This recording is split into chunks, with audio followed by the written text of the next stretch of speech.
بسم اللہ الرحمن الرحیم۔ السلام علیکم۔ ایک روز سلطان کا دربار اپنی شان سے لگا ہوا تھا۔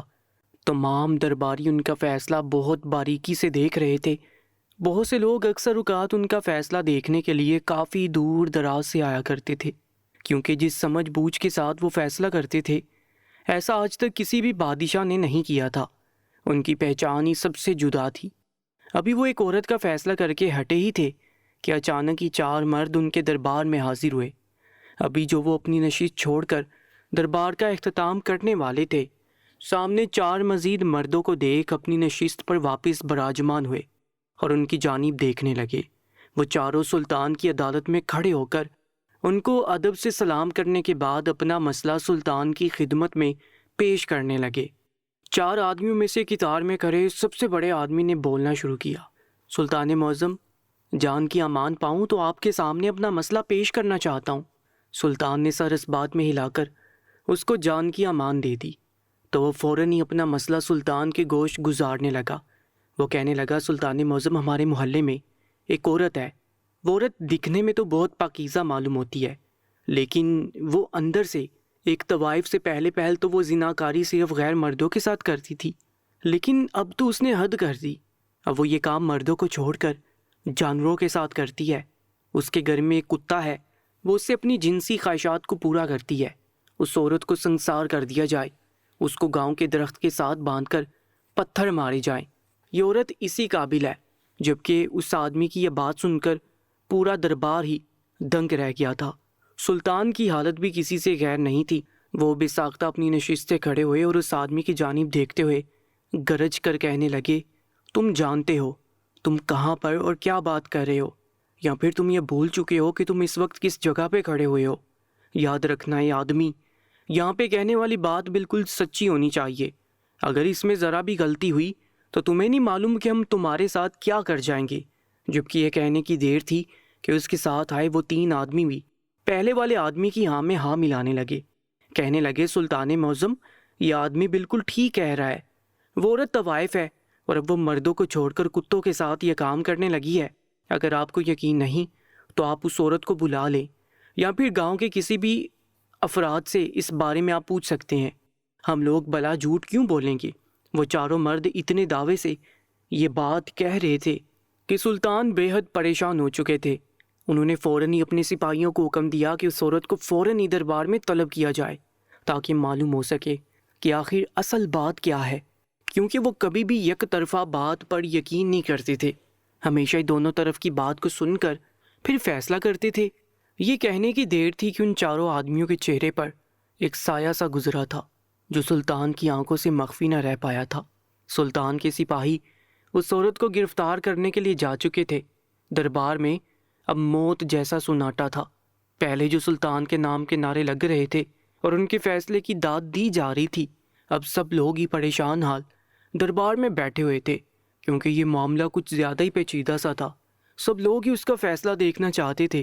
تھوڑی دیر میں سلطان کے حکم کی تعمیل ہو گئی تھی اور وہ عورت جس پر اس طرح کی بدکاری کا الزام لگایا جا رہا تھا وہ دربار میں حاضر ہوئی۔ سلطان کی آنکھیں بے ساختہ اس عورت کی جانب اٹھی تھی جو خود کو سفید چادر میں چھپائے ہوئی تھی۔ اس کی آنکھیں بھی نظر نہیں آ رہی تھیں۔ وہ خاموشی سے سلطان کے سامنے جا کر کھڑی ہوگی۔ اس کی آتی دربار میں چہمگوئیاں شروع ہو چکی تھیں۔ لوگ نہ جانے اس عورت کے بارے میں کیا کیا باتیں کر رہے تھے۔ سلطان نے اس عورت کو دیکھا تو انہیں اچنبھا ہوا کہ ایسی پاکیزہ عورت بھلا ایسا کام کیسے کر سکتی ہے۔ انہوں نے اس عورت کی جانب دیکھا اور کہنے لگے، عورت، تمہارے بارے میں ایک شکایت ہمارے پاس آئی ہے کہ تم کتوں کے ساتھ زناکاری کرتی ہو۔ کیا یہ بات درست ہے؟ ان چاروں مردوں کا کہنا ہے کہ تم ایک طوائف ہو، اور تم کیا یہ بھول چکی ہو کہ ہماری سلطنت میں یہ کام کرنا منع ہے۔ جو بھی شخص یہ کام کرتا ہے اسے ہم 10 سال کی قید میں ڈال دیتے ہیں، اگر وہ عورت ہو تو اس کو بھی، اور اگر وہ مرد ہو تو اس کو بھی۔ کیا یہ بات تمہیں معلوم نہیں ہے؟ جبکہ وہ عورت یہ بات سن کر بے ساختہ اظہاروں کی طار ہونے لگی۔ سلطان کو اس عورت کی یہ منطق بالکل سمجھ نہیں آ رہی تھی کہ وہ جواب دینے کی بجائے رو کیوں رہی ہے۔ چند منٹ تک سلطان اس کو یکٹک دیکھتے رہے، لیکن اس عورت کا رونا ابھی تک جاری تھا۔ تھوڑی دیر بعد سلطان اپنی نشست سے کھڑے ہوئے اور فوراً ایک سپاہی کو حکم دیا کہ اندر سے شاہی دائی کو بلایا جائے تاکہ وہ شاہی دائی اس عورت کا پورا معائنہ کر کے بتائے کہ یہ آدمی جو بات بول رہے ہیں کیا وہ درست ہے؟ ان کے حکم کی فوراً ہی تعمیل کی گئی تھی اور تھوڑی دیر بعد ہی ایک سپاہی کے ہمراہ دائی جو شاہی دربار میں رہتی تھی وہ حاضر ہو چکی تھی۔ اس کے آتے ہی سلطان نے سارا مسئلہ اس دائی کے گوش گزار کر دیا اور اس روتی ہوئی عورت کو محل کے اندر بھیج دیا گیا تاکہ شاہی دائی اس کا تفصیلی معائنہ کر لے، تاکہ تمام حقیقت سب لوگوں کے سامنے آ جائے کہ کون سچا ہے اور کون جھوٹا۔ سلطان اور دربار میں موجود تمام درباری شاہی دائی کے معائنے کے انتظار میں تھے۔ سلطان ان چاروں مردوں کو بہت گہری نگاہوں سے دیکھ رہے تھے جو آنکھیں نیچی کیے دربار میں خاموشی سے کھڑے ہوئے تھے۔ ابھی وہ کچھ کہتے اس سے پہلے دربار کے اندر موجود حجرے کے اندر سے دائی چیختی ہوئی باہر آئی۔ اس کی چیخ سے پورا دربار ہی ہل چکا تھا۔ سلطان بھی بے ساختہ اپنی نشست سے کھڑے ہوئے تھے۔ شاہی دائی کی حالت ایسی ہو رہی تھی جیسے وہ کوئی سچ سلطان کو بتانا چاہ رہی ہو، لیکن وہ اتنے سارے لوگوں کی موجودگی میں بتانے سے قاصر تھی۔ سلطان نے ایک نظر ان چاروں مردوں کو دیکھا جو سہمی ہوئی نگاہوں سے دائی کو دیکھ رہے تھے، اور پھر کچھ سوچتے ہوئے انہوں نے ہاتھ کے اشارے سے دائی کو خاموش رہنے کا اشارہ دیا اور پھر واپس محل کے اندر بھیج دیا اور خود بھی اپنی نشست سے اتر کر محل کے اندر چلے گئے۔ دربار میں ایک بار پھر چہم گوئیاں ہونا شروع ہو چکی تھیں۔ کوئی اس عورت کے بارے میں غلط القابات استعمال کر رہا تھا تو کوئی اس عورت کے بارے میں اچھے الفاظ استعمال کر رہا تھا، لیکن اس وقت کوئی بھی ایک درست فیصلہ کرنے سے قاصر تھے۔ تھوڑی دیر بعد سلطان محل کے اندر سے باہر آئے تو ان کے چہرے کے عضلات کافی حد تک خطرناک تھے۔ ان کے پیچھے وہ عورت خود کو سفید چادر میں لپٹے ان کے پیچھے ہی باہر آئی تھی۔ سلطان کے چہرے کے عضلات یہ بتانے کے لیے کافی تھے کہ جو اب ہونے والا ہے وہ بہت ہی بدترین ہونے والا ہے۔ وہ عورت اپنی نشست پر ایک بار پھر کھڑی ہو گئی تھی، لیکن اب اس کی آنکھوں میں ایک اعتماد تھا، اس کی چال میں نڈر پن تھا۔ سلطان اپنی نشست پر خاموشی سے براجمان ہو چکے تھے۔ انہوں نے غصے بڑی نگاہوں سے ان چاروں کو دیکھا جو سر جھکائے کھڑے ہوئے تھے اور گرجتے ہوئے کہنے لگے، فی الحال کے لیے پہلے آدمی کے علاوہ تم تینوں دربار سے باہر چلے جاؤ، میرے سپاہی تم لوگوں کو اطلاع کر دیں گے، اس کے بعد تم لوگ دربار کے اندر آ جانا۔ چاروں نے ایک دوسرے کی جانب سہمی ہوئی نگاہوں سے دیکھا اور خاموشی سے باہر چلے گئے۔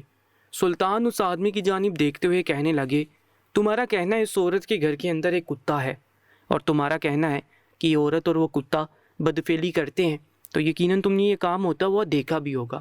تو مجھے یہ بتاؤ کہ وہ کتا کس رنگ کا ہے؟ یہ سوال کرنے کی دیر تھی کہ اس آدمی کے چہرے سے ایک سایہ سا گیا۔ تمام درباری اس آدمی کو تجسس بڑی نگاہوں سے دیکھ رہے تھے۔ سلطان بھی اپنی گہری نگاہوں سے اس آدمی کو ہی دیکھ رہے تھے۔ تھوڑی دیر تک وہ اس کے جواب کا انتظار کرتے رہے۔ جب اس نے جواب نہیں دیا تو ایک بار پھر اپنے سوال پر زور دیتے ہوئے کہنے لگے، بولو، وہ کتا کس رنگ کا تھا؟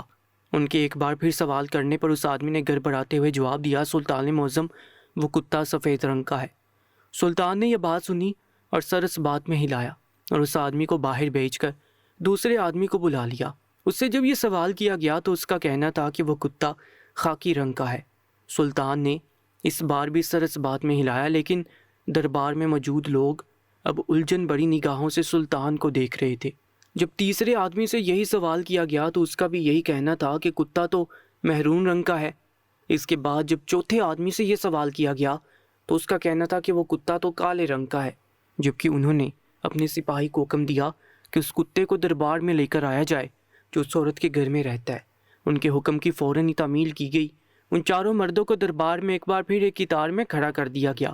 تھوڑی دیر بعد جب سپاہی کے ہمراہ وہ کتا دربار میں داخل ہوا تو وہ نہ ہی خاکی رنگ کا تھا، نہ سفید، نہ کالا، اور نہ ہی مہرون، کیونکہ اللہ تعالیٰ نے اس کتے کو ہر رنگ کا بنایا تھا۔ اس کتے کو دیکھنے کے بعد وہ چاروں مرد کانپ سے گئے تھے۔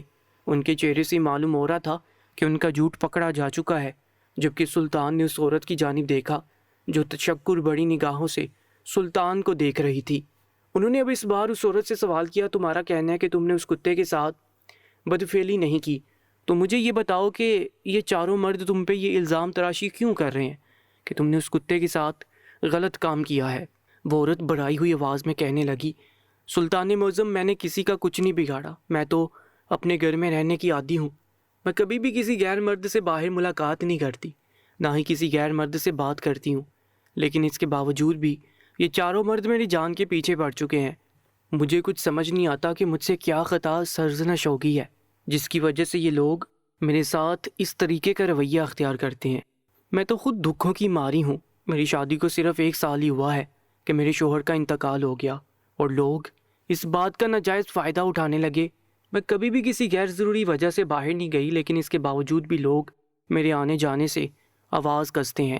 میں جانتی تھی کہ میرا اکیلے اس دنیا میں رہنا بہت مشکل ہے۔ میرے سر پر نہ بھائی کا سایہ ہے نہ باپ کا، اور اب تو شوہر کا بھی سایہ میرے سر پر نہیں ہے، تو اس لیے میں نے اللہ سے لو لگا لی۔ میں اپنے ہر راز و نیاز اللہ سے کرنے لگی۔ میرے گھر میں بہت زیادہ تنہائی تھی، لیکن اس کے باوجود میں نے کوئی غلط قدم نہیں اٹھایا جس سے میں کسی گناہ میں مبتلا ہوں۔ بہت سے لوگ میری پرہیزگاری کو دیکھ کر مجھے عزت دینے لگے۔ پہلے جو لوگ میری مجبوری کا فائدہ اٹھاتے تھے، ان لوگوں نے میری مجبوری کا فائدہ اٹھانا بند کر دیا، لیکن ابھی بھی کچھ لوگ اس دنیا میں ایسے باقی ہیں جو بیوہ عورت کو سکون کی زندگی میسر نہیں ہونے دیتے، اور انہی لوگوں میں یہ 4 آدمی بھی شامل ہیں۔ سلطان معظم شوہر کی زندگی میں تو میں نے کبھی بھی گھر کے باہر قدم نہیں رکھا۔ میرے سارے کام وہی کرتے تھے۔ میں گھر کے اندر رہ کر ان کی دیکھ بھال کرتی تھی اور ان کے گھر کا خیال رکھتی تھی، لیکن جب میرے شوہر کا انتقال ایک موذی مرض کی وجہ سے ہو گیا تو میں نے خود کو گھر کے اندر ہی قید کر لیا۔ تھوڑے دنوں بعد جب مجھے کسی چیز کی ضرورت پیش آئی تو مجبوراً مجھے اپنے قدم گھر کے دروازے سے باہر نکالنے پڑے، لیکن اس کے باوجود بھی میں خود کے پردے کا بے حد خیال رکھتی تھی۔ میں خود کو ڈھانپ کر باہر جانا پسند کرتی تھی، کیونکہ میرے اللہ نے اس چیز کا حکم قرآن پاک میں بھی دیا ہے کہ عورتوں کو پردہ کرنا ہے۔ اسی چیز کو مد نظر رکھتے ہوئے میں ہر چیز کا خیال رکھ کر باہر جایا کرتی تھی۔ بہت سے لوگ مجھے عزت بڑی نگاہوں سے دیکھتے تو بہت سے لوگ مجھے اپنی ہوس بڑی نگاہوں سے دیکھتے، لیکن میں کسی کی جانب بھی متوجہ نہیں ہوتی تھی اور خاموشی سے اپنا کام وغیرہ کر کے گھر آ جاتی۔ ایک روز میں کسی کام سے باہر گئی تھی کہ اچانک ہی مجھے راستے میں ایک چھوٹے سے کتے کا بچہ بہت زخمی حالت میں نظر آیا، تو میں اسے اٹھا کر اپنے گھر لے آئی۔ میں نے اس کی دیکھ بھال کی تو وہ چند دن میں ہی صحت یاب ہو گیا، اور ان تھوڑے سی دنوں میں ہی وہ مجھ سے اتنا مانوس ہو گیا تھا کہ میرا دل نہیں کیا کہ میں اسے اپنے گھر سے نکال دوں۔ میں بہت عبادت گزار ہوں، لیکن اس کتے میں ایک خاصیت ہے کہ وہ کبھی بھی میری عبادت گاہ میں داخل نہیں ہوتا۔ انہی سب چیزوں کو مد نظر رکھتے ہوئے میں نے اس جانور کو اپنے گھر میں پناہ دے دی تھی، لیکن جیسی خود گھر میں رہنے کی عادی ہوں، میں نے اس کتے کو بھی گھر میں رکھنا ہی شروع کر دیا۔ میں اس کو دنیا والوں کے سامنے بالکل بھی نہیں لائی تھی۔ میں خاموشی سے اپنے گھر میں ہی اس کتے کو رکھ رہی تھی۔ دن اپنی رفتار کے مطابق گزر رہے تھے۔ ایک روز میرے گھر پر ایک آدمی آیا، کہنے لگا مجھے آپ کے ساتھ وقت گزارنا ہے۔ اس آدمی کی آواز سن کر میں خوفزدہ ہو گئی، کیونکہ مجھے کچھ سمجھ نہیں آ رہا تھا کہ وہ کون ہے۔ میں نے اسے دروازے سے لٹا دیا، یہاں پر کوئی طوائف کا کوٹھا نہیں کھلا ہوا جس میں تمہیں وقت گزارنا ہے۔ اس آدمی نے میری منتیں کی، لیکن اس کے باوجود بھی میں نے کوئی جواب نہیں دیا۔ سلطان معظم، میں نے اس آدمی کا چہرہ نہیں دیکھا تھا کہ وہ کون ہے۔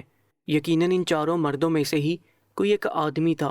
اگلے روز بھی ایک اور آدمی میرے دروازے پر آیا اور اسی انداز میں دروازے پر دستک دیتے ہوئے مجھے دعوت گناہ دینے لگا۔ کہنے لگا مجھے آپ سے بے حد محبت ہو گئی ہے، میں آپ کے ساتھ وقت گزارنا چاہتا ہوں۔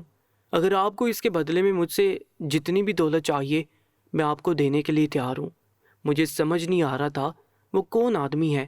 میں دروازے کے قریب ہوئی اور بلند آواز میں کہنے لگی اگر آپ کو مجھ سے محبت ہوگی ہے تو آپ مجھ سے شادی کر لیں، لیکن میں کوئی غلط کام آپ کے ساتھ نہیں کروں گی۔ یہ کہنے کی دیر تھی کہ وہ آدمی میری اس بات کے جواب میں کہنے لگا کہ مجھے تم سے شادی کرنے میں کوئی مسئلہ نہیں ہے، لیکن میری پہلے ہی 4 بیویاں موجود ہیں اور وہ لوگ جہیز کے اندر بہت مال و دولت لائی ہیں۔ اگر میں تم سے شادی کروں گا تو میری زندگی بدتر ہو سکتی ہے۔ میں تمہیں بہت دولت سے نواز دوں گا، لیکن میں تم سے شادی نہیں کر سکتا۔ میں نے جب اس کی یہ بات سنی تو میں نے اس کو انکار کر دیا اور دروازے سے لٹا دیا۔ سلطان معظم، اب میں باہر جانے سے بھی خوفزدہ ہونے لگی تھی۔ میں گھر کے اندر ہی بیٹھ کر اللہ کے سامنے زاروں کی طرح رویا کرتی تھی اور غیبی مدد مانگتی تھی تاکہ میری ان آدمیوں سے جان چھوٹ جائے۔ اس دن کے بعد سے تو میرے گھر کے سامنے لوگوں کا رش ہی لگنا شروع ہو گیا۔ لوگ میرے گھر پر پتھر کی برسات کرتے ہوئے اس بات کا شور کرتے تھے کہ تم زانی عورت ہو، تم طوائف ہو، نہ جانے کن کن القابات سے نوازتے تھے۔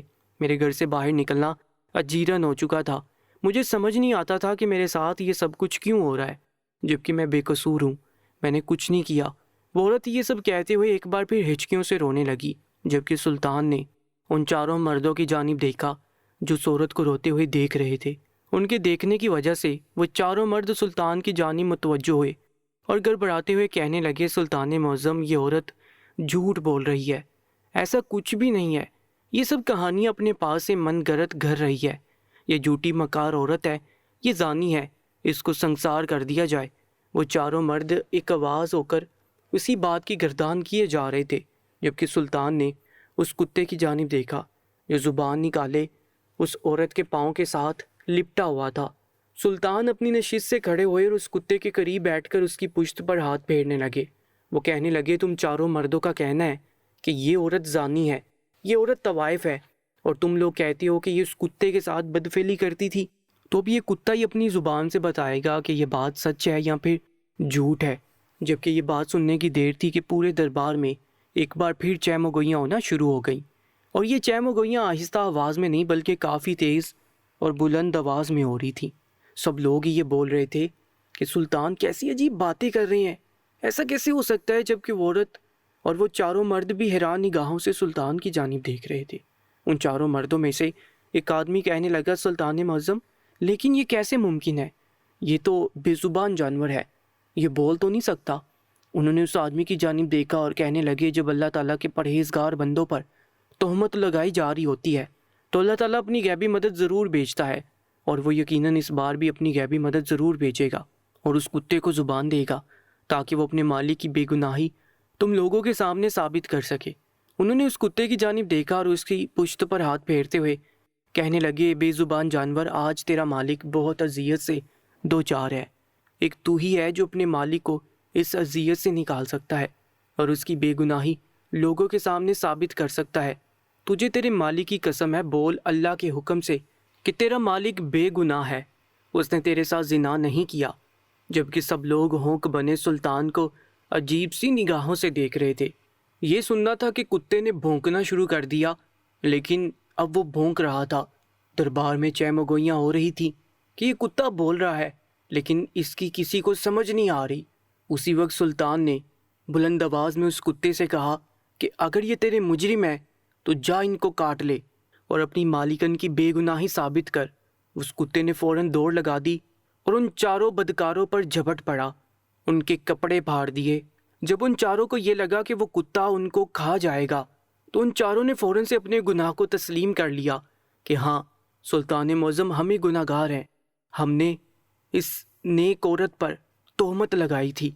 ان میں سے ایک آدمی جس نے سفید پوشاک پہنی ہوئی تھی جس کو کتے نے پھاڑ ڈالا تھا، وہ آگے آیا اور کہنے لگا سلطان معظم یہ تینوں میرے پاس آئے تھے اور کہنے لگے تھے کہ یہ عورت بہت حسین ہے، اس نے اس عورت کو بازار میں ایک روز بنا نقاب کے دیکھ لیا تھا، ہوا کے زور کی وجہ سے اس عورت کا نقاب ہٹ گیا تھا اور اس کا روشن چہرہ اس آدمی کے سامنے آ گیا تھا، اور اس کے بعد سے ہی یہ اس عورت کا چہرہ دیکھنے کے بعد پاگل ہو گیا تھا۔